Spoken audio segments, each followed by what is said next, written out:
Assalamualaikum warahmatullahi wabarakatuh. Sejarah awal mula kurban di Hari Raya Idul Adha. Di samping Idul Adha, juga dinamakan sebagai Idul Kurban. Bagaimana sejarahnya? Idul Adha jatuh pada setiap tanggal 10 Zulhijjah, juga dikenal dengan sebutan Hari Raya Haji, di mana kaum muslimin yang sedang menunaikan haji yang utama, yaitu wukuf di Arafah. Mereka semua memakai pakaian serba putih dan tidak berjahit, yang disebut pakaian ihram, melambangkan persamaan akidah dan pandangan hidup. Mempunyai tatanan nilai, yaitu nilai persamaan dalam segala segi bidang kehidupan. Tidak dapat dibedakan antara mereka, semuanya merasa sederajat, sama-sama mendekatkan diri kepada Allah yang Maha Perkasa, sambil bersama-sama membaca kalimat talbiyah. Di samping Idul Adha, juga dinamakan sebagai Idul Kurban, karena pada hari itu Allah memberi kesempatan kepada kita untuk lebih mendekatkan diri kepadanya. Bagi umat muslim yang belum mampu mengerjakan perjalanan haji, maka ia diberi kesempatan untuk berkurban, yaitu dengan menyembelih hewan kurban sebagai simbol ketaatan dan kecintaan kita kepada Allah Subhanahu wa Ta'ala. Perayaan Hari Raya Idul Adha tidak lepas dari pemotongan hewan kurban, syariat yang diturunkan kepada Nabi Ibrahim alaihissalam yang bersejarah tersebut. Asal mula kurban berawal dari lahirnya Nabi Ismail alaihissalam. Sewaktu Nabi Ismail mencapai usia remaja, Nabi Ibrahim alaihissalam mendapat mimpi bahwa ia harus menyembelih Ismail putranya. Dan mimpi seorang nabi adalah salah satu dari cara-cara turunnya wahyu Allah. Maka perintah yang diterimanya dalam mimpi itu harus dilaksanakan oleh Nabi Ibrahim. Selepas mimpinya itu, Nabi Ibrahim duduk termenung memikirkan ujian yang maha berat yang ia hadapi. Sebagai seorang ayah yang dikaruniai seorang putra yang sejak puluhan tahun diharap-harapkan dan didambakan. Kemudian, seorang putra yang diharapkan menjadi pewarisnya dan penyambung kelangsungan keturunannya tersebut tiba-tiba harus dijadikan kurban dan harus direnggut nyawa oleh tangan si ayah sendiri. Namun ia sebagai seorang nabi, yang juga utusan Allah dan pembawa agama yang seharusnya menjadi contoh dan teladan bagi para pengikutnya dalam taat kepada Allah, dalam menjalankan segala perintahnya, dan menempatkan cintanya kepada Allah di atas cintanya kepada anak, istri, serta benda dan lain-lain. Ia harus melaksanakan perintah Allah yang diwahyukan melalui mimpinya, apapun yang akan terjadi sebagai akibat pelaksanaan perintah tersebut.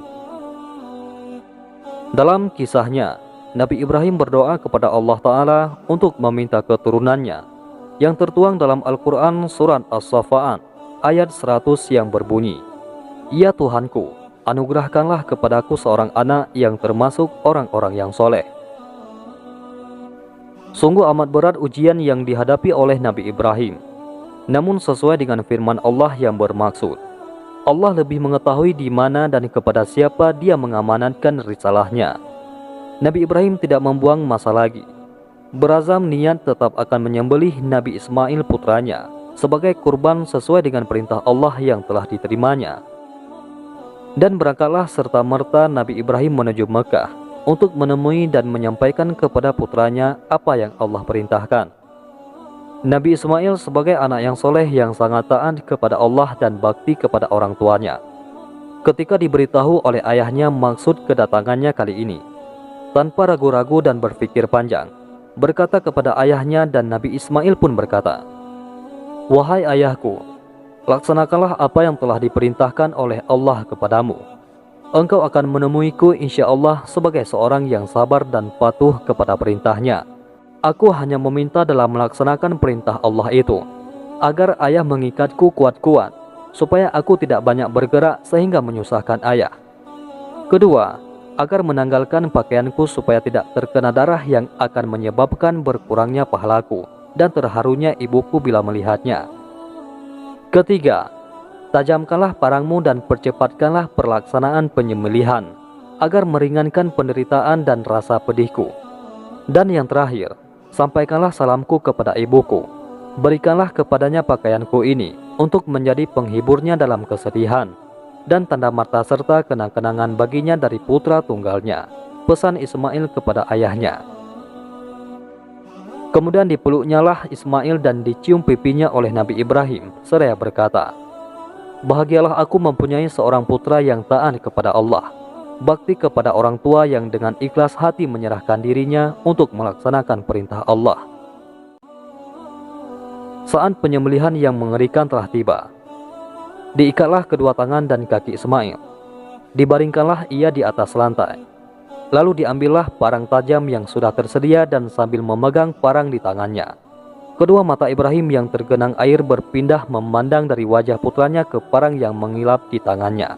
Seakan-akan pada masa itu hati beliau menjadi tempat pertarungan antara perasaan seorang ayah di satu pihak dan kewajiban seorang rasul di satu pihak yang lain. Akan tetapi apa daya, parang yang sudah demikian tajamnya itu ternyata menjadi tumpul di leher Nabi Ismail dan tidak dapat berfungsi sebagaimana mestinya dan sebagaimana diharapkan. Ismail berkata, "Wahai ayahku, rupa-rupanya engkau tidak sampai hati memotong leherku karena melihat wajahku. Cobalah telangkupkan aku dan laksanakan tugasmu tanpa melihat wajahku." Akan tetapi parang itu tetap tidak berdaya mengeluarkan sedikit darah pun dari daging Ismail, walau ia telah ditelengkupkan dan dicoba memotong lehernya dari belakang. Dalam keadaan bingung dan sedih hati, karena gagal dalam usahanya menyembelih putranya, datanglah kepada Nabi Ibrahim wahyu Allah dengan firman-Nya, "Wahai Ibrahim, engkau telah berhasil melaksanakan mimpimu. Demikianlah kami akan membalas orang-orang yang berbuat kebajikan." Kemudian sebagai tembusan ganti nyawa Ismail yang telah diselamatkan itu, Allah memerintahkan Nabi Ibrahim menyembelih seekor kambing yang telah tersedia di sampingnya, dan segera dipotong leher kambing itu oleh beliau dengan parang yang tumpul di leher putranya Ismail itu. Kejadian tersebut merupakan suatu mukjizat dari Allah yang menegaskan bahwa perintah pengorbanan Ismail itu hanya suatu ujian bagi Nabi Ibrahim dan Nabi Ismail, sampai sejauh mana cinta dan taat mereka kepada Allah. Ternyata keduanya telah lulus dalam ujian yang sangat berat itu. Nabi Ibrahim telah menunjukkan kesetiaan yang tulus dengan pengorbanan putranya untuk berbakti melaksanakan perintah Allah. Sedangkan Nabi Ismail tidak sedikit pun ragu atau bimbang dalam memperagakan kebaktiannya kepada Allah dan kepada orang tuanya dengan menyerahkan jiwa raganya untuk dikorbankan. Dan inilah asal permulaan sunnah berkurban yang dilakukan oleh umat Islam pada tiap hari raya Idul Adha di seluruh pelosok dunia. Wallahu a'lam bishawab. Umat Islam di seluruh dunia merayakan hari raya Idul Adha setiap tanggal 10 Zulhijjah. Hal ini diwujudkan dengan melakukan sholat hari raya yang kemudian diiringi dengan penyembelihan hewan kurban. Selain itu, hewan kurban juga dapat disembelih pada tanggal 11, 12, dan 13 Zulhijjah. 3 hari ini diistilahkan dalam syariat sebagai hari-hari tasyrik. Tapi tahukah Anda tentang sejarah kurban untuk pertama kalinya? Banyak yang mengira bahwa kurban pertama kali dilakukan oleh Nabi Ibrahim alaihissalam. Namun ternyata, jauh sebelum itu, pelaksanaan kurban sudah ada pada masa Nabi Adam alaihissalam. Bahkan banyak kaum-kaum setelahnya juga mentradisikan kurban sebagai upaya untuk mendekatkan diri kepada Tuhan yang mereka yakini. Sejarah kurban sejak zaman Nabi Adam sampai masa Nabi Muhammad SAW. Kurban pada masa Nabi Adam, Idris, dan Nabi Nuh alaihimussalam. Ibadah kurban pertama kali dilakukan oleh putra Nabi Adam alaihissalam, yaitu Habil dan Qabil. Hal itu terjadi ketika Nabi Adam hendak menerapkan kawin silang kepada anak-anaknya. Beliau ingin mengawinkan Qabil dengan saudara kembarnya Habil, dan demikian juga dengan Habil akan dikawinkan dengan saudara kembarnya Qabil. Namun hal itu ditolak oleh Qabil karena ia ingin menikah dengan saudara kembarnya sendiri yang dianggap memiliki paras yang lebih cantik. Kemudian, untuk menengahi perselisihan tersebut, Allah Subhanahu wa Ta'ala memerintahkan keduanya untuk melaksanakan ibadah kurban, guna menentukan siapa yang lebih berhak mengawini saudara perempuan kembaran Qabil tersebut. Dan ternyata dalam pelaksanaannya Allah Subhanahu wa Ta'ala menerima ibadah kurban yang dilakukan oleh Habil karena ia melaksanakannya dengan keikhlasan. Kisah ini diceritakan dalam Al-Quran. Allah Subhanahu wa Ta'ala berfirman, "Ceritakanlah kepada mereka dengan benar tentang kisah kedua putra Adam, yaitu Qabil dan Habil. Ketika keduanya mempersembahkan kurban, maka diterima dari salah seorang dari mereka berdua dan tidak diterima dari yang lain. Qabil berkata, 'Aku pasti membunuhmu.' Habil kemudian berkata, 'Sesungguhnya Allah hanya menerima kurban dari orang-orang yang bertakwa.' Quran Surat Al-Ma'idah ayat 27. Dalam ceritanya, ibadah kurban ini berlanjut ke zaman Nabi Idris alaihissalam. Dikutip dari infakyatim.id, bagi kaum Nabi Idris ditetapkan hari-hari raya pada waktu-waktu yang tertentu, serta berkurban. Di antaranya adalah saat terbenam matahari ke ufuk dan saat melihat hilal. Ibadah kurban juga disyariatkan kepada Nabi Nuh alaihissalam. Dikutip dari sumber yang sama, bahwa sesudah terjadi banjir di zaman Nabi Nuh alaihissalam, beliau kemudian meletakkan kurban di tempat tertentu lalu dibakar. Ibadah kurban zaman Nabi Ibrahim alaihissalam. Al-Quran juga menceritakan tentang disyariatkannya ibadah kurban kepada Nabi Ibrahim alaihissalam. Ini bukan berarti ibadah kurban tidak disyariatkan kepada para nabi lainnya. Hanya saja Nabi Ibrahim alaihissalam adalah seorang yang memiliki posisi sentral. Beliau hadir ketika diperselisihkannya kebolehan menjadikan manusia sebagai sesajen kepada Tuhan, yang pada akhirnya melalui Nabi Ibrahim alaihissalam larangan pengorbanan itu kemudian ditegaskan. Hal ini bukan karena manusia terlalu tinggi nilainya sehingga tidak wajar untuk dikurbankan, melainkan untuk menunjukkan bahwa Allah Subhanahu wa Ta'ala adalah Tuhan yang Maha Pengasih lagi Maha Penyayang. Dalam catatan sejarah dijelaskan tentang pengorbanan Nabi Ibrahim atas putranya Ismail. Ketokohan Nabi Ismail adalah simbol kesetiaan, keikhlasan, dan keberanian manusia untuk berkurban. Selain juga sebagai lambang cinta, kelahirannya membuktikan betapa pada usia lanjut Nabi Ibrahim alaihissalam mendapatkan anak, yaitu Nabi Ismail. Nabi Ismail adalah muara cintanya di dunia, tetapi yang dicintainya itu harus siap disembelih sebagai kurban sebagaimana yang dikehendaki oleh Allah Subhanahu wa Ta'ala. Ungkapan keteguhan Nabi Ismail ketika akan dijadikan kurban oleh ayahnya diabadikan dalam Al-Quran. Allah Subhanahu wa Ta'ala berfirman, "Falamma balago ma'ahu sa'ya, qala ya bunayya inni ara fil manam, anni adbahuka fanzur madza tara. Qala ya abati fa'al ma tu'mar, satajiduni insya'allahu minas sabirin." Maka tatkala anak itu sampai pada umur sanggup berusaha bersama-sama Ibrahim, Ibrahim berkata, "Wahai anakku, sesungguhnya aku melihat dalam mimpi bahwa aku menyembelihmu, maka pikirkanlah apa pendapatmu." Anaknya kemudian menjawab, "Hai bapakku, kerjakanlah apa yang diperintahkan kepadamu. Insya Allah kamu akan mendapatiku termasuk orang-orang yang sabar." Quran Surat As-Saffat ayat 102. Setelah perintah tersebut dilaksanakan dengan sepenuh hati oleh keduanya, Allah Subhanahu wa Ta'ala dengan kekuasaannya mengganti penyembelihan tersebut dengan seekor domba sebagai pertanda bahwa hanya karena kasih sayangnya kepada manusia, maka praktik pengorbanan seperti itu tidak diperkenankan.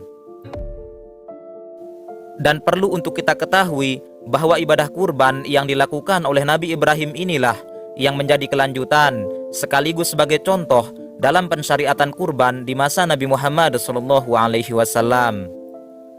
Dalam sebuah hadis, para sahabat pernah bertanya kepada Nabi Muhammad SAW, "Ya Rasulullah, ma hadhil adahi?" Qala, "Sunnatu abikum Ibrahim." Wahai Rasulullah, apakah maksud dari hewan-hewan kurban seperti ini? Beliau SAW bersabda, "Ini merupakan sunnah atau ajaran bapak kalian Ibrahim. Hadis riwayat Ibnu Majah. Kurban di zaman Nabi Musa, Nabi Zakaria dan Yahya alaihissalam, dan bangsa-bangsa setelahnya. Dr. Andes Haji Usman Daud MA menulis dalam sebuah artikel di infakyatim.id bahwa ibadah kurban di zaman Nabi Musa alaihissalam dilakukan dengan cara membagi binatang yang disediakan untuk kurban kepada dua bagian. Sebagian dilepaskan dan dibiarkan berkeliaran sesudah diberi tanda yang diperlukan, dan sebagian lagi disembelih sebagai hewan kurban. Kemudian, ibadah kurban di masa Nabi Zakaria alaihissalam dan Nabi Yahya alaihissalam yang juga merupakan nabi dan rasul dari Bani Israel.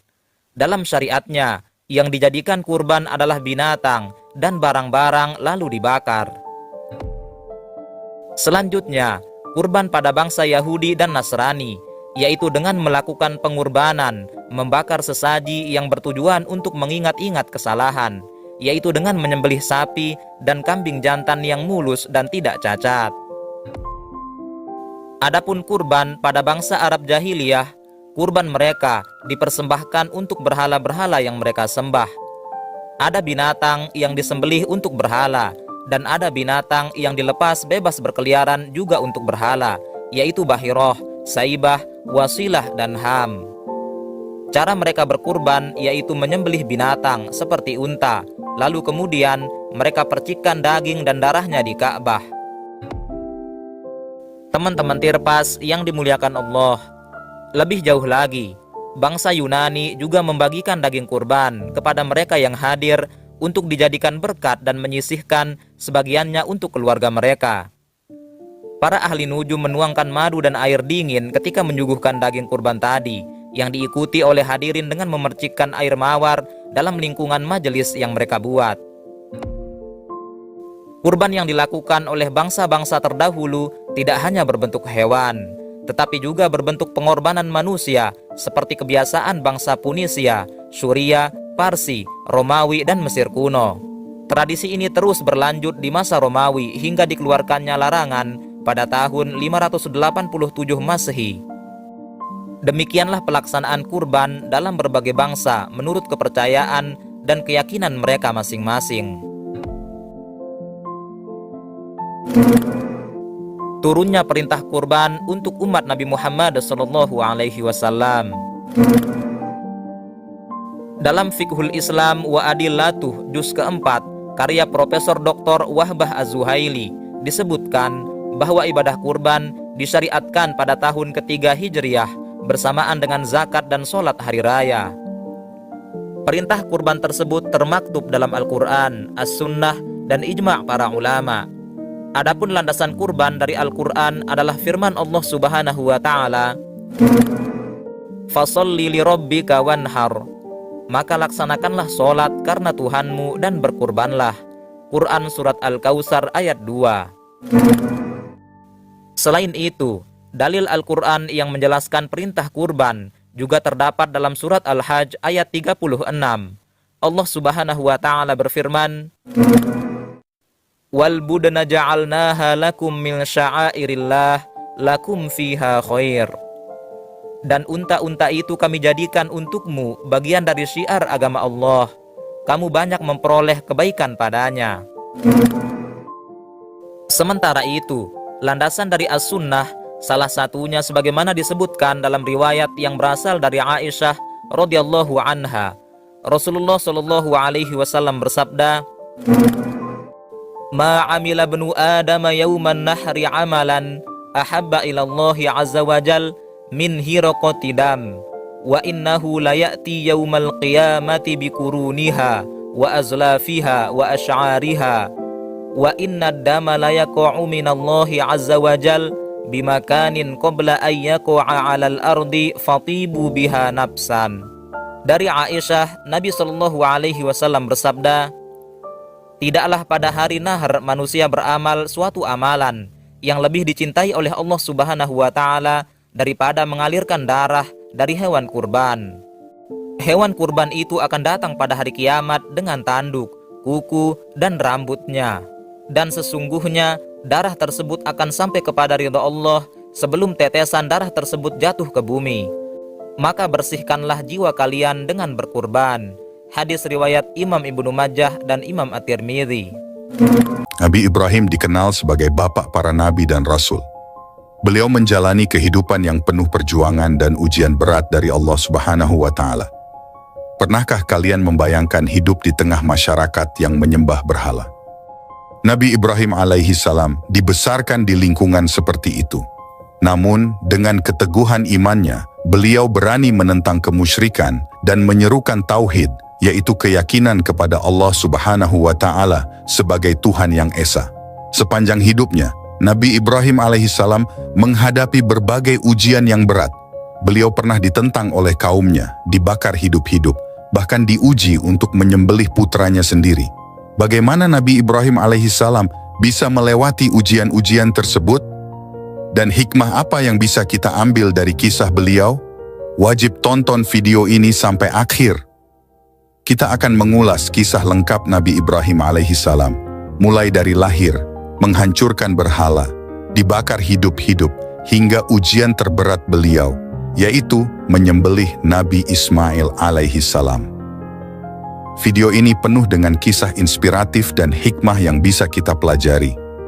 Jangan lupa bantu support channel Umat Muslim dengan like, subscribe, share video ini, agar kisah ini dapat bermanfaat bagi banyak orang, dan tulis pendapat kalian di kolom komentar. Bismillah, mari kita mulai kisahnya.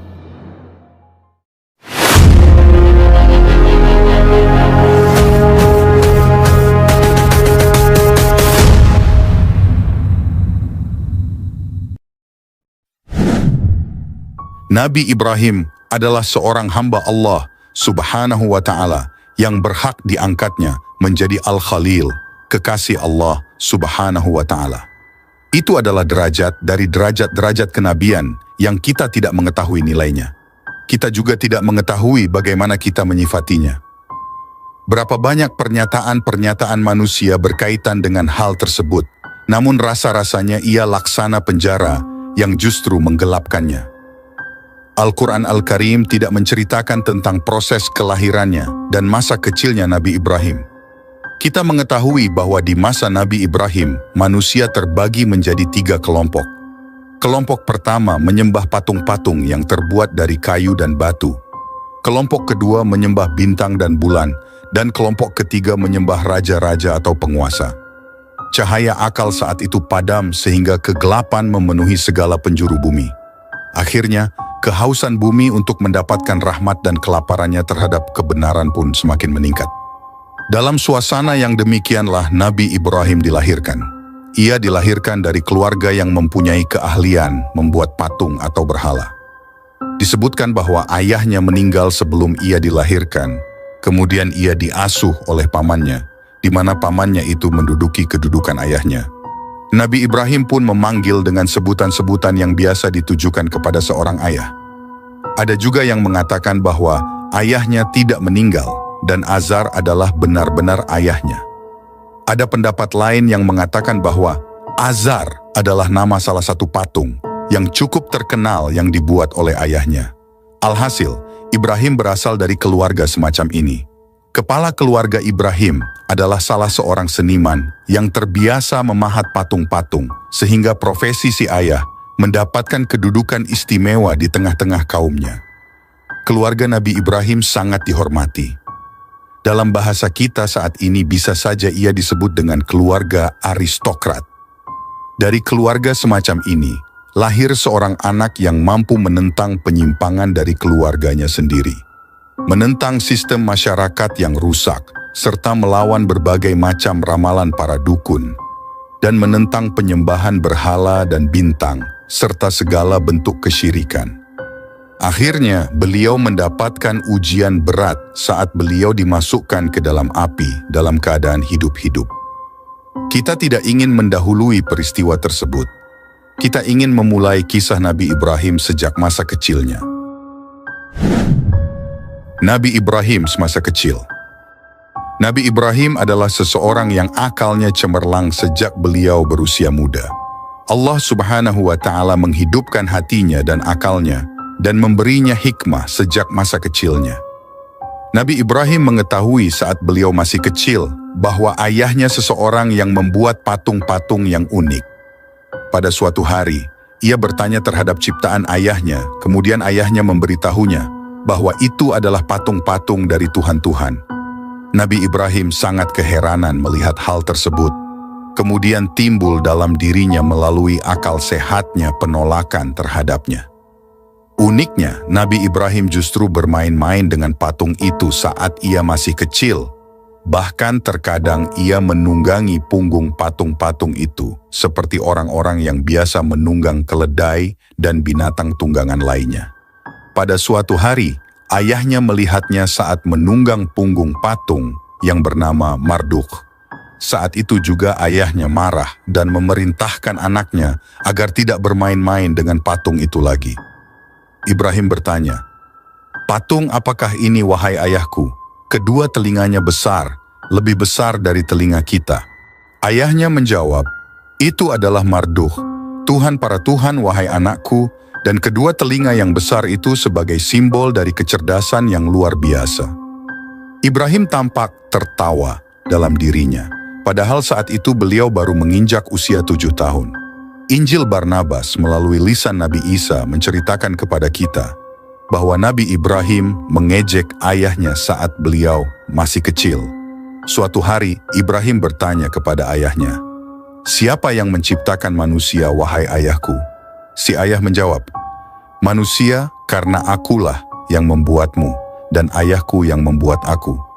Ibrahim justru menjawab, "Tidak demikian, wahai ayahku. Karena aku pernah mendengar seseorang yang sudah tua yang berkata, 'Wahai Tuhanku, mengapa engkau tidak memberi aku anak?' Si ayah berkata, 'Benar wahai anakku, Allah yang membantu manusia untuk membuat manusia, namun Dia tidak meletakkan tangannya di dalamnya. Oleh karena itu, manusia harus menunjukkan kerendahan di hadapan Tuhannya dan memberikan kurban untuknya.' Kemudian Ibrahim bertanya lagi, 'Berapa banyak Tuhan-Tuhan itu, wahai ayahku?' Si ayah menjawab, 'Tidak ada jumlahnya, wahai anakku.' Ibrahim berkata, 'Apa yang aku lakukan, wahai ayahku? Jika aku mengabdi pada satu Tuhan, lalu Tuhan yang lain membenciku, karena aku tidak mengabdi padanya? Bagaimana terjadi persaingan dan pertentangan di antara Tuhan? Bagaimana seandainya Tuhan yang membenciku itu membunuh Tuhanku? Boleh jadi ia membunuhku juga.' Si ayah menjawab dengan tertawa, 'Kamu tidak perlu takut, wahai anakku, karena tidak ada permusuhan di antara sesama Tuhan. Di dalam tempat penyembahan yang besar terdapat ribuan Tuhan, dan sampai sekarang telah berlangsung 70 tahun. Meskipun demikian, belum pernah kita mendengar satu Tuhan memukul Tuhan yang lain.' Ibrahim berkata, 'Kalau begitu terdapat suasana harmonis dan kedamaian di antara mereka?' Si ayah menjawab, 'Benar.' Ibrahim bertanya lagi, 'Dari apa Tuhan-Tuhan itu diciptakan?' Orang tua itu menjawab, 'Ini dari kayu-kayu pelepah kurma, itu dari zaitun, dan berhala kecil itu dari gading. Lihatlah alangkah indahnya, hanya saja ia tidak memiliki nafas.'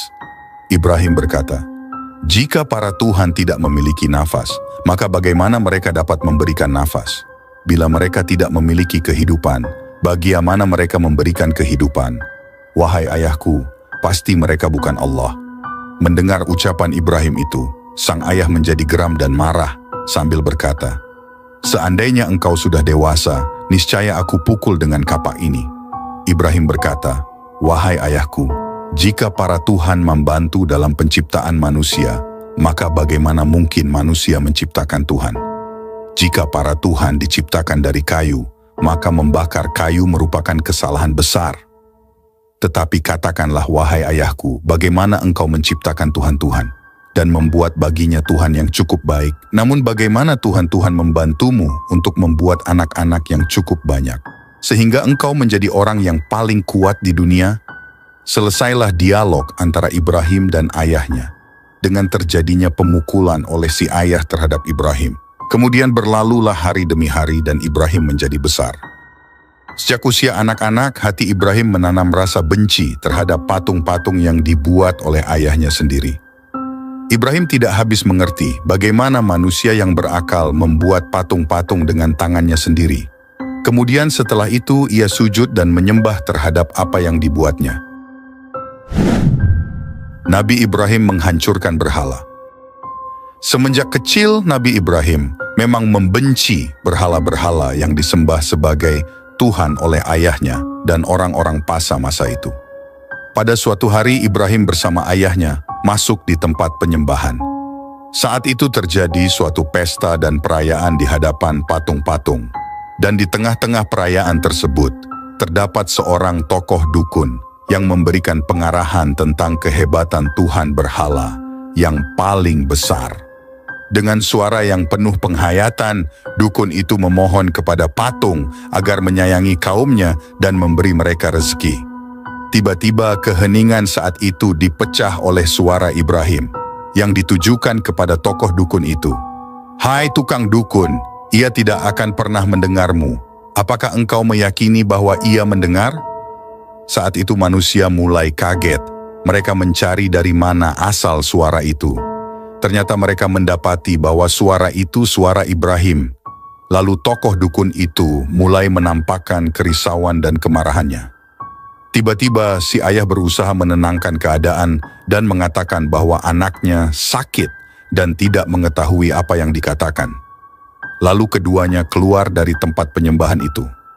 Si ayah menemani Ibrahim menuju tempat tidurnya dan berusaha menidurkannya dan meninggalkannya setelah itu. Namun, Ibrahim tidak begitu saja mau tidur ketika beliau melihat kesesatan yang menimpa manusia. Beliau pun segera bangkit dari tempat tidurnya. Beliau bukan seorang yang sakit, beliau merasa dihadapkan pada peristiwa yang besar. Beliau menganggap mustahil bahwa patung-patung yang terbuat dari kayu-kayu dan batu-batuan itu menjadi Tuhan bagi kaumnya. Ibrahim keluar dari rumahnya menuju ke gunung. Beliau berjalan sendirian di tengah kegelapan. Beliau memilih salah satu gua di gunung, lalu beliau menyandarkan punggungnya dalam keadaan duduk termenung. Beliau memperhatikan langit. Beliau mulai bosan memandang bumi yang dipenuhi dengan suasana jahiliyah, yang bersandarkan kepada berhala. Tidak lama setelah Nabi Ibrahim memperhatikan langit, kemudian beliau melihat-lihat berbagai bintang yang disembah di bumi. Saat itu hati Nabi Ibrahim sebagai pemuda yang masih belia merasakan kesedihan yang luar biasa. Lalu beliau melihat apa yang di belakang bulan dan bintang. Hal itu sangat mengagumkannya. Mengapa manusia justru menyembah ciptaan Tuhan? Bukankah semua itu muncul dan tenggelam dengan izinnya? Nabi Ibrahim mengalami dialog internal dalam dirinya. Allah Subhanahu wa Ta'ala menceritakan keadaan ini dalam surah Al-An'am. Dan ingatlah, di waktu Ibrahim berkata kepada bapaknya Azar, "Pantaskah kamu menjadikan berhala-berhala sebagai Tuhan-Tuhan?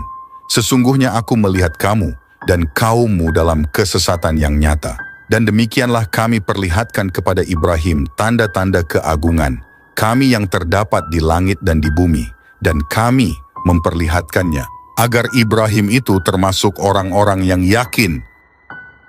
Ketika malam menjadi gelap, dia melihat sebuah bintang, lalu dia berkata, "Inilah Tuhanku."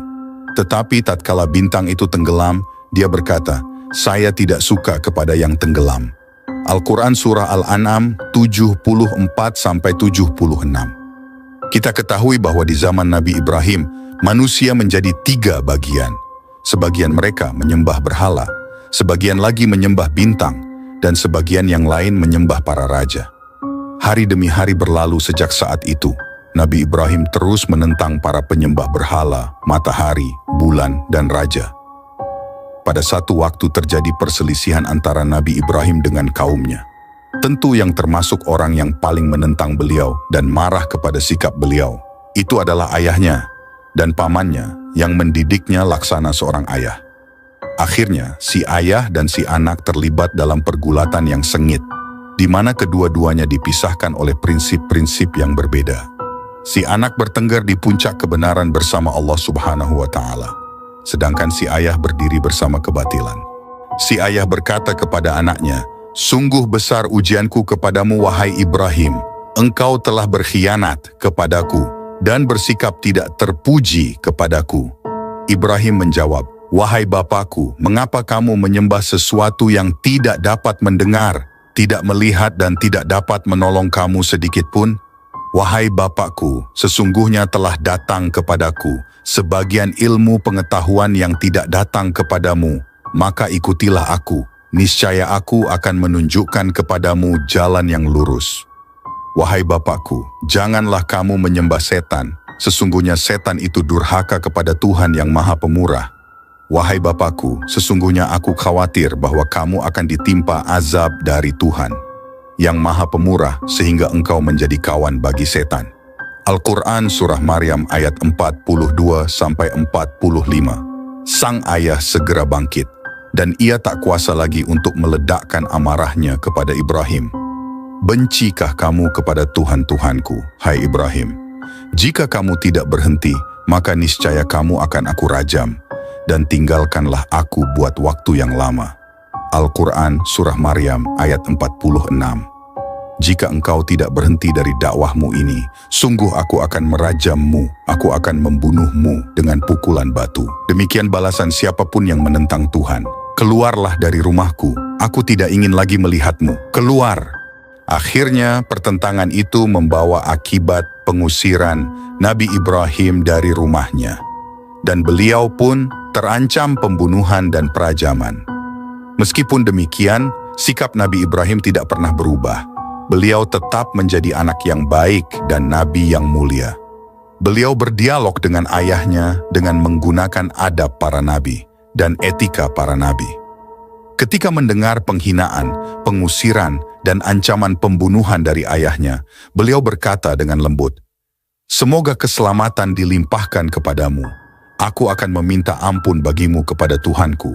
Sesungguhnya Dia sangat baik kepadaku, dan aku akan menjauhkan diri darimu dan dari apa yang kamu sembah selain Allah Subhanahu wa Ta'ala, dan aku akan berdoa kepada Tuhanku. Mudah-mudahan aku tidak akan kecewa dengan berdoa kepada Tuhanku." Al-Quran Surah Maryam ayat 47-48. Nabi Ibrahim pun keluar dari rumah ayahnya. Beliau meninggalkan kaumnya dan sembahan-sembahan selain Allah Subhanahu wa Ta'ala. Beliau menetapkan suatu urusan dalam dirinya. Beliau mengetahui bahwa di sana ada pesta besar yang diadakan di tepi sungai, di mana manusia-manusia berbondong-bondong menuju ke sana. Beliau menunggu sampai perayaan itu datang, di mana saat itu kota menjadi sunyi karena ditinggalkan oleh manusia yang hidup di dalamnya, dan mereka menuju ke tempat itu. Jalan-jalan yang menuju tempat penyembahan menjadi sepi, dan tempat penyembahan itu pun ditinggalkan oleh penjaganya. Semua orang mengikuti pesta itu.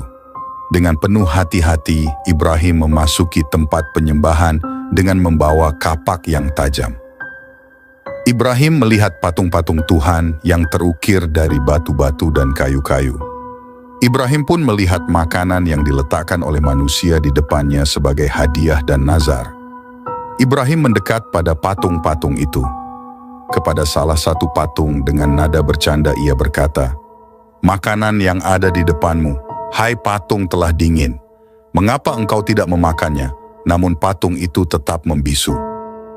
Ibrahim pun bertanya kepada patung-patung lain di sekitarnya. Kemudian ia pergi dengan diam-diam kepada berhala-berhala mereka. Lalu ia berkata, "Mengapa kalian tidak makan?" Al-Quran Surah Asy-Syaffat ayat 91. Ibrahim mengejek patung-patung itu. Ibrahim mengetahui bahwa patung itu memang tidak dapat memakannya. Ibrahim bertanya kepada patung-patung itu, "Mengapa kamu tidak menjawab?" Al-Quran Surah Asy-Syaffat ayat 92. Ibrahim pun langsung mengangkat kapak yang ada di tangannya dan mulai menghancurkan tuhan-tuhan yang palsu yang disembah oleh manusia. Ibrahim menghancurkan seluruh patung-patung itu dan hanya menyisakan satu patung, lalu beliau menggantungkan kapak itu di lehernya. Setelah melaksanakan tugas itu, beliau pergi menuju ke gunung. Beliau telah bersumpah untuk membawa suatu bukti yang jelas, bahkan bukti praktis tentang kebodohan kaumnya dalam menyembah selain Allah Subhanahu wa Ta'ala. Akhirnya, pesta perayaan itu selesai dan manusia kembali ke tempat mereka masing-masing. Dan ketika salah seorang masuk ke tempat sembahan itu, ia pun berteriak. Manusia-manusia datang menolongnya dan ingin mengetahui apa sebab di balik teriakan itu. Dan mereka mengetahui bahwa Tuhan-Tuhan semuanya telah hancur, yang tersisa hanya satu. Mereka mulai berpikir, siapa penyebab semua ini? Akhirnya mereka pun mengetahui dan menyadari bahwa ini adalah ulah Ibrahim yang telah mengajak mereka untuk menyembah Allah Subhanahu wa Ta'ala. Mereka berkata, "Kami dengar ada seorang pemuda yang mencela berhala-berhala ini yang bernama Ibrahim." Al-Quran Surah Al-Anbiya ayat 60. Mereka segera mendatangi Ibrahim. Ketika Ibrahim datang, mereka bertanya kepadanya, "Apakah benar engkau yang melakukan semua ini terhadap Tuhan kami, wahai Ibrahim?" Al-Quran Surah Al-Anbiya ayat 62. Ibrahim membalas dengan senyuman, lalu ia menunjuk kepada Tuhan yang paling besar, yang tergantung di lehernya sebuah kapak. "Tidak," Ibrahim menjawab, "sebenarnya patung yang besar itulah yang melakukannya. Maka tanyakanlah kepada berhala itu, jika mereka dapat berbicara." Al-Quran Surah Al-Anbiya ayat 63. Para dukun berkata, "Siapa yang harus kita tanya?"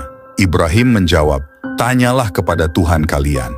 Kemudian mereka berkata, "Bukankah engkau mengetahui bahwa Tuhan-Tuhan itu tidak berbicara?" Ibrahim membalas, "Mengapa kalian menyembah sesuatu yang tidak mampu berbicara? Sesuatu yang tidak mampu memberikan manfaat dan sesuatu yang tidak mampu memberikan mudarat. Tidakkah kalian mau berpikir sebentar di mana letak akal kalian? Sungguh Tuhan-Tuhan kalian telah hancur, sementara Tuhan yang paling besar berdiri dan hanya memandanginya. Tuhan-Tuhan itu tidak mampu menghindarkan gangguan dari diri mereka, dan bagaimana mereka dapat mendatangkan kebaikan buat kalian? Tidakkah kalian mau berpikir sejenak? Kapak itu tergantung di Tuhan yang paling besar, tetapi anehnya dia tidak dapat menceritakan apa yang terjadi. Ia tidak mampu berbicara, tidak mendengar, tidak bergerak, tidak melihat, tidak memberikan manfaat, dan tidak membahayakan. Ia hanya sekadar batu. Lalu mengapa manusia menyembah batu? Di mana letak akal pikiran yang sehat?" Allah Subhanahu wa Ta'ala menceritakan peristiwa tersebut dalam firman-Nya. "Dan sesungguhnya telah kami anugerahkan kepada Ibrahim hidayah kebenaran sebelum Musa dan Harun, dan adalah kami mengetahui keadaannya. Ingatlah, ketika Ibrahim berkata kepada bapaknya dan kaumnya, 'Patung-patung itu, apakah ini yang kamu tekun beribadat kepadanya?' Mereka menjawab, 'Kami mendapati bapak-bapak kami menyembahnya.' Ibrahim menjawab, 'Sesungguhnya kamu dan bapak-bapakmu berada dalam kesesatan yang nyata.' Mereka menjawab, 'Apakah kamu datang kepada kami dengan sungguh-sungguh? Ataukah kamu termasuk orang-orang yang bermain-main?' Ibrahim berkata, 'Sebenarnya Tuhan kamu ialah Tuhan langit dan bumi yang telah menciptakannya. Dan aku termasuk orang-orang yang dapat memberikan bukti atas apa yang demikian itu. Demi Allah, sesungguhnya aku akan melakukan tipu daya terhadap berhala-berhalamu sesudah kamu pergi meninggalkannya.' Maka Ibrahim membuat berhala-berhala itu hancur, berpotong-potong, kecuali yang terbesar dari patung-patung yang lain, agar mereka kembali untuk bertanya kepadanya. Mereka berkata, 'Siapakah yang melakukan perbuatan ini terhadap Tuhan-Tuhan kami? Sesungguhnya dia termasuk orang-orang yang zalim.' Mereka berkata, 'Kami mendengar ada seorang pemuda yang mencela berhala-berhala ini yang bernama Ibrahim.' Mereka berkata, 'Kalau demikian, bawalah dia dengan cara yang dapat dilihat orang banyak, agar mereka menyaksikannya.' Mereka bertanya, 'Apakah kamu yang melakukan perbuatan ini terhadap Tuhan-Tuhan kami, hai Ibrahim?' Ibrahim menjawab, 'Sebenarnya patung yang besar itulah yang melakukannya. Maka tanyakanlah kepada berhala itu. Jika mereka dapat berbicara, maka mereka telah kembali kepada kesadaran mereka, dan lalu berkata, sesungguhnya kamu sekalian adalah orang-orang yang menganiaya diri sendiri.' Kemudian kepala mereka jadi tertunduk, lalu berkata, sesungguhnya kamu, hai Ibrahim, telah mengetahui bahwa berhala-berhala itu tidak dapat berbicara. Ibrahim berkata, maka mengapakah kamu menyembah selain Allah Subhanahu wa Ta'ala, sesuatu yang tidak dapat memberi manfaat sedikit pun, tidak dapat pula memberi mudarat kepada kamu? Ah, celakalah kamu, dan apa yang kamu sembah selain Allah. Maka apakah kamu tidak memahaminya? Mereka berkata, bakarlah dia dan bantulah Tuhan-Tuhan kami, jika kamu benar-benar hendak bertindak. Al-Quran Surah Al-Anbiya ayat 51-68. Nabi Ibrahim mampu menundukkan mereka dengan argumentasi dan logika, berpikir yang sehat, tetapi mereka membalasnya dengan menetapkan akan menggantungnya di dalam api. Sungguh ini sangat mengherankan. Suatu mahkamah yang mengerikan digelar, di mana si tertuduh akan dihukum dengan pembakaran. Tersebarlah berita itu di kerajaan dan di seluruh negeri. Manusia-manusia berdatangan dari berbagai pelosok. Mereka berdatangan dari gunung-gunung, dari berbagai desa, dan dari berbagai kota untuk menyaksikan balasan yang diterima bagi orang yang berani menentang Tuhan, bahkan menghancurkannya. Mereka menggali lubang besar yang dipenuhi kayu-kayu, batu-batu, dan pohon-pohon, lalu mereka menyalakan api di dalamnya. Kemudian mereka mendatangkan manjanik, yaitu suatu alat yang dapat digunakan untuk melempar Nabi Ibrahim ke dalam api, sehingga ia jatuh ke dalam lubang api. Mereka meletakkan Nabi Ibrahim setelah mereka mengikat kedua tangannya dan kakinya pada manjanik itu. Api pun mulai menyala dan asapnya mulai membumbung ke langit. Manusia yang melihat peristiwa itu berdiri agak jauh dari galian api itu karena saking panasnya. Lalu seorang tokoh dukun memerintahkan agar Ibrahim dilepaskan ke dalam api. Tiba-tiba, malaikat Jibril berdiri di hadapan Nabi Ibrahim dan bertanya kepadanya, "Wahai Ibrahim, tidakkah engkau memiliki keperluan?" Nabi Ibrahim menjawab, "Aku tidak memerlukan sesuatu darimu." Nabi Ibrahim pun dilepaskan, lalu dimasukkan ke dalam kubangan api. Nabi Ibrahim terjatuh dalam api. Api pun mulai mengelilinginya. Lalu Allah Subhanahu wa Ta'ala menurunkan perintah kepada api. Allah Subhanahu wa Ta'ala berkata, "Wahai api, jadilah engkau dingin dan membawa keselamatan kepada Ibrahim." Al-Quran Surah Al-Anbiya ayat 69. Api pun tunduk kepada perintah Allah Subhanahu wa Ta'ala sehingga ia menjadi dingin dan membawa keselamatan bagi Nabi Ibrahim. Api hanya membakar tali-tali yang mengikat Nabi Ibrahim. Nabi Ibrahim dengan tenang berada di tengah-tengah api, seakan-akan beliau duduk di tengah-tengah taman. Beliau memuji Allah Subhanahu wa Ta'ala, Tuhannya, dan mengagungkannya. Yang ada di dalam hatinya hanya cinta kepada Sang Kekasih, yaitu Allah Subhanahu wa Ta'ala. Para pembesar dan para dukun mengamati dari jauh betapa panasnya api itu. Bahkan api terus menyala dalam tempo yang lama, sehingga orang-orang kafir mengira bahwa api itu tidak pernah padam. Ketika api itu padam, mereka dibuat terkejut ketika melihat Nabi Ibrahim keluar dari kubangan api dalam keadaan selamat. Wajah mereka menjadi hitam karena terpengaruh asap api, sementara wajah Nabi Ibrahim berseri-seri dan tampak diliputi dengan cahaya dan kebesaran. Bahkan pakaian yang dipakai Nabi Ibrahim pun tidak terbakar, dan beliau tidak tersentuh sedikit pun oleh api. Nabi Ibrahim pun keluar dari api itu, bagaikan beliau keluar dari taman. Lalu orang-orang kafir pun berteriak keheranan. Mereka pun mendapatkan kekalahan dan kerugian. Allah Subhanahu wa Ta'ala berfirman, "Mereka hendak berbuat makar terhadap Ibrahim, maka kami menjadikan mereka itu orang-orang yang paling rugi." Al-Quran Surah Al-Anbiya ayat 70. Nabi Ibrahim melanjutkan dakwah ke berbagai negeri. Nabi Ibrahim tetap melanjutkan dakwahnya di jalan Allah Subhanahu wa Ta'ala. Nabi Ibrahim mencurahkan tenaga dan upayanya untuk membimbing kaumnya. Nabi Ibrahim berusaha menyadarkan mereka dengan berbagai cara. Meskipun beliau sangat cinta dan menyayangi mereka, mereka malah justru marah kepadanya dan malah mengusirnya. Dan tiada yang beriman bersamanya kecuali seorang perempuan dan seorang lelaki. Perempuan itu bernama Sarah, yang kemudian menjadi istrinya, sedangkan laki-laki itu adalah Luth, yang kemudian menjadi nabi setelahnya. Ketika Nabi Ibrahim mengetahui bahwa tidak seorang pun beriman selain kedua orang tersebut, ia menetapkan untuk berhijrah. Sebelum beliau berhijrah, ia mengajak ayahnya beriman. Kemudian Nabi Ibrahim mengetahui bahwa ayahnya adalah musuh Allah Subhanahu wa Ta'ala dan dia tidak akan beriman.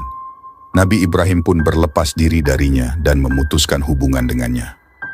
Melalui kisah tersebut, Allah Subhanahu wa Ta'ala memberitahukan kepada kita bahwa hubungan satu-satunya yang harus dipelihara dan harus diperhatikan di antara hubungan-hubungan kemanusiaan adalah hubungan keimanan, bukan hanya hubungan darah.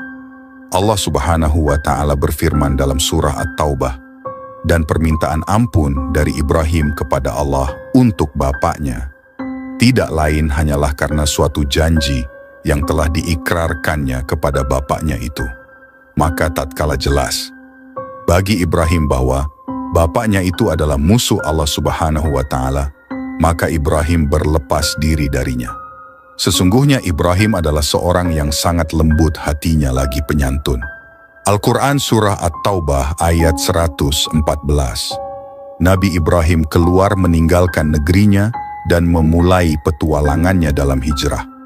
Nabi Ibrahim pergi ke kota yang bernama Aur dan ke kota yang lain bernama Haran. Kemudian beliau pergi ke Palestina bersama istrinya, satu-satunya wanita yang beriman kepadanya.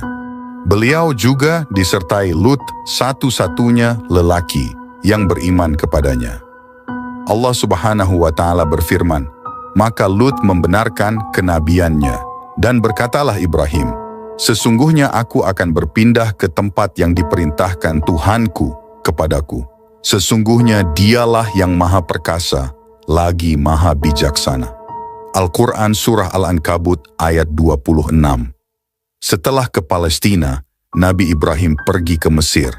Selama perjalanan ini, Nabi Ibrahim mengajak manusia untuk menyembah Allah Subhanahu wa Ta'ala. Bahkan beliau berjuang dalam hal itu dengan gigih. Beliau mengabdi dan membantu orang-orang yang tidak mampu dan orang-orang yang lemah. Beliau menegakkan keadilan di tengah-tengah manusia dan menunjukkan kepada mereka jalan yang benar. Istri Nabi Ibrahim, Sarah, tidak melahirkan, lalu Raja Mesir memberikan seorang pembantu dari Mesir yang dapat membantunya. Nabi Ibrahim telah menjadi tua dan rambutnya memutih di mana beliau menggunakan usianya hanya untuk berdakwah di jalan Allah Subhanahu wa Ta'ala.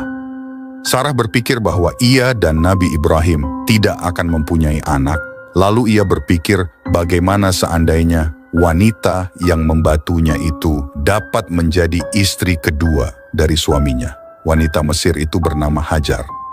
Akhirnya Sarah menikahkan Nabi Ibrahim dengan Hajar. Kemudian Hajar melahirkan anaknya yang pertama, yang dinamakan oleh ayahnya dengan nama Ismail. Nabi Ibrahim saat itu menginjak usia yang sangat tua ketika Hajar melahirkan anak pertamanya, Ismail.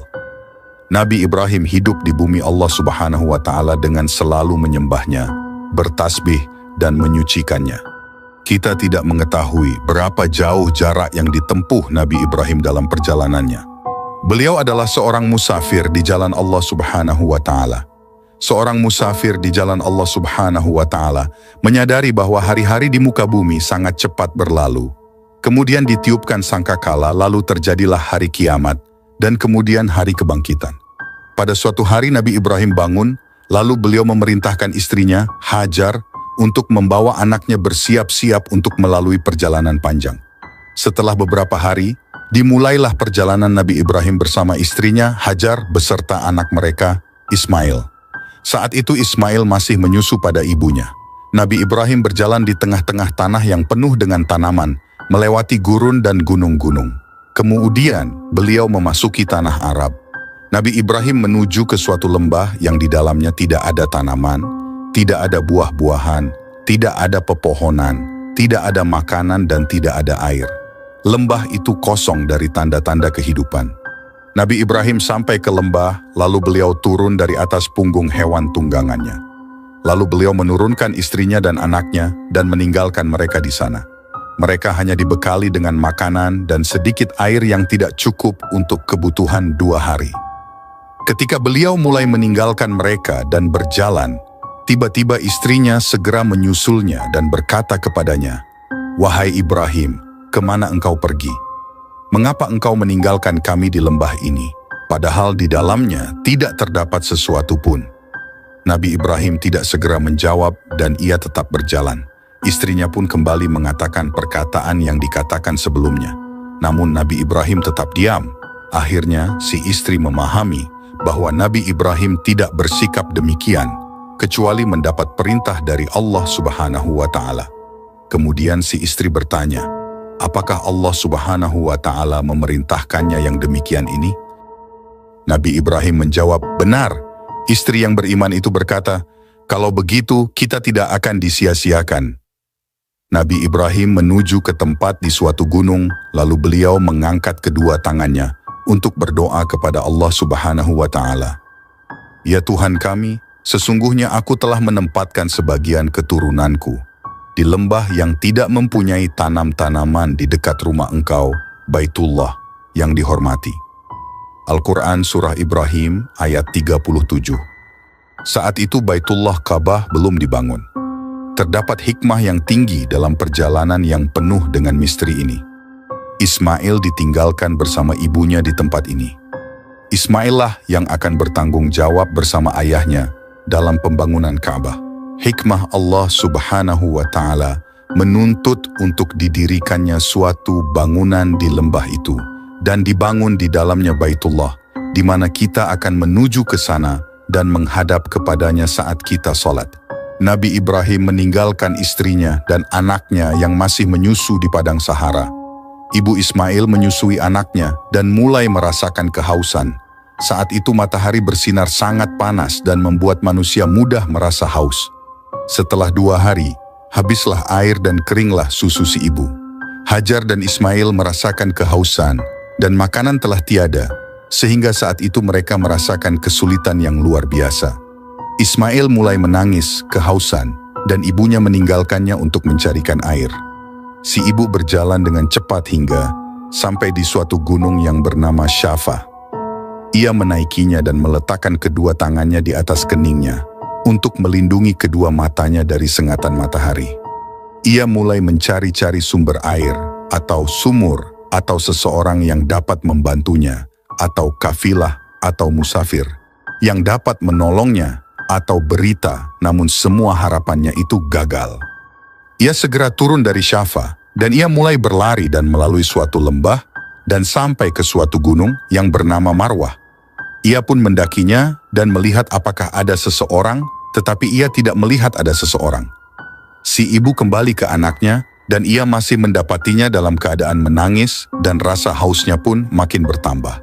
Ia segera menuju ke Syafa dan berdiri di atasnya. Kemudian ia menuju ke Marwah dan melihat-lihat. Ia mondar-mandir, pulang dan pergi antara 2 gunung yang kecil itu sebanyak 7 kali. Ini adalah sebagai peringatan terhadap ibu mereka yang pertama dan nabi mereka yang agung, yaitu Ismail. Setelah putaran ke-7, Hajar kembali dalam keadaan letih dan ia duduk di sisi anaknya yang masih menangis. Di tengah-tengah situasi yang sulit ini, Allah Subhanahu wa Ta'ala menurunkan rahmatnya. Ismail pun memukul-mukulkan kakinya di atas tanah dalam keadaan menangis. Lalu memancarlah di bawah kakinya sumur Zam-Zam, sehingga kehidupan si anak dan si ibu menjadi terselamatkan. Si ibu mengambil air dengan tangannya dan ia bersyukur kepada Allah Subhanahu wa Ta'ala. Ia pun meminum air itu beserta anaknya dan kehidupan tumbuh dan bersemi di kawasan itu. Sungguh benar apa yang dikatakannya bahwa Allah Subhanahu wa Ta'ala tidak akan membiarkannya selama mereka berada di jalannya. Kafilah musafir mulai tinggal di kawasan itu dan mereka mulai mengambil air yang terpancar dari sumur Zam-Zam. Tanda-tanda kehidupan mulai mengepakkan sayapnya di daerah itu. Ismail mulai tumbuh dan Nabi Ibrahim menaruh kasih sayang dan perhatian padanya. Lalu Allah Subhanahu wa Ta'ala mengujinya dengan ujian yang berat. Nabi Ibrahim mendapat perintah menyembelih anaknya. Pada suatu malam, Nabi Ibrahim bermimpi dalam tidurnya, di mana ia diperintahkan untuk menyembelih anaknya Ismail oleh Allah Subhanahu wa Ta'ala. Mimpi itu membuat hati Nabi Ibrahim bergejolak. Namun sebagai pecinta sejati, ia tidak menolak perintah Allah Subhanahu wa Ta'ala itu. Nabi Ibrahim adalah penghulu para pecinta. Nabi Ibrahim berpikir tentang apa yang dikatakan kepada anaknya ketika ia menidurkannya di atas tanah untuk kemudian menyembelihnya. Lebih baik baginya untuk memberitahu anaknya, dan hal itu lebih menenangkan hatinya daripada memaksanya untuk menyembelih. Akhirnya Nabi Ibrahim pergi untuk menemui anaknya. Ibrahim berkata, "Wahai anakku, sesungguhnya aku melihat di dalam mimpi, aku menyembelihmu, maka bagaimana pendapatmu?" Al-Quran Surah Asy-Syaffat ayat 102. Perhatikanlah bagaimana kasih sayang Nabi Ibrahim dalam menyampaikan perintah kepada anaknya.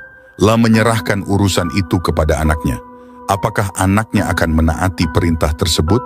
Bukankah perintah tersebut adalah perintah dari Tuhannya? Ismail menjawab sama dengan jawaban dari ayahnya itu, bahwa perintah itu datangnya dari Allah Subhanahu wa Ta'ala yang karenanya si ayah harus segera melaksanakannya. Wahai ayahku, kerjakanlah yang diperintahkan Tuhanmu. Insya Allah, engkau mendapatiku sebagai orang-orang yang sabar. Al-Quran Surah Asy-Syaffat ayat 102. Perhatikanlah jawaban si anak. Ia mengetahui bahwa ia akan disembelih sebagai pelaksanaan perintah Tuhan, namun ia justru menenangkan hati ayahnya bahwa dirinya akan bersabar. Itulah puncak dari kesabaran. Barangkali si anak akan merasa berat ketika harus dibunuh dengan cara disembelih sebagai pelaksanaan perintah Allah Subhanahu wa Ta'ala. Tetapi Nabi Ibrahim merasa tenang ketika mendapati anaknya menantangnya untuk menunjukkan kecintaan kepada Allah Subhanahu wa Ta'ala. Kita tidak mengetahui perasaan sesungguhnya Nabi Ibrahim ketika mendapati anaknya menunjukkan kesabaran yang luar biasa. Allah Subhanahu wa Ta'ala menceritakan kepada kita bahwa Ismail tertidur di atas tanah dan wajahnya tertelungkup di atas tanah sebagai bentuk hormat kepada Nabi Ibrahim, agar saat ia menyembelihnya Ismail tidak melihatnya atau sebaliknya. Kemudian Nabi Ibrahim mengangkat pisaunya sebagai pelaksanaan perintah Allah Subhanahu wa Ta'ala. Tatkala keduanya telah berserah diri dan Ibrahim membaringkan anaknya atas pelipisnya, nyatalah kesabaran keduanya. Al-Quran Surah Asy-Syaffat ayat 103. Pada saat pisau siap untuk digunakan sebagai perintah dari Allah Subhanahu wa Ta'ala, Allah Subhanahu wa Ta'ala memanggil Ibrahim. Selesailah ujiannya, dan Allah Subhanahu wa Ta'ala menggantikan Ismail dengan suatu kurban yang besar. Peristiwa tersebut kemudian diperingati sebagai Hari Raya Kurban oleh kaum Muslim, yaitu hari raya yang mengingatkan kepada mereka tentang Islam yang hakiki yang dibawa dan diamalkan oleh Nabi Ibrahim dan Ismail. Demikianlah kisah Nabi Ibrahim. Nabi Ibrahim meninggalkan anaknya dan kembali berdakwah di bumi Allah Subhanahu wa Ta'ala. Nabi Ibrahim berhijrah dari tanah Kaldanin, tempat kelahirannya di Irak, dan melalui Yordania dan tinggal di negeri Kan'an. Saat berdakwah, beliau tidak lupa bertanya tentang kisah Nabi Lut bersama kaumnya. Nabi Lut adalah orang yang pertama kali beriman kepadanya. Allah Subhanahu wa Ta'ala telah memberinya pahala dan telah mengutusnya sebagai nabi kepada kaum yang menentang kebenaran. Semoga kita mendapatkan pembelajaran yang berharga dari kisah Nabi Ibrahim alaihissalam.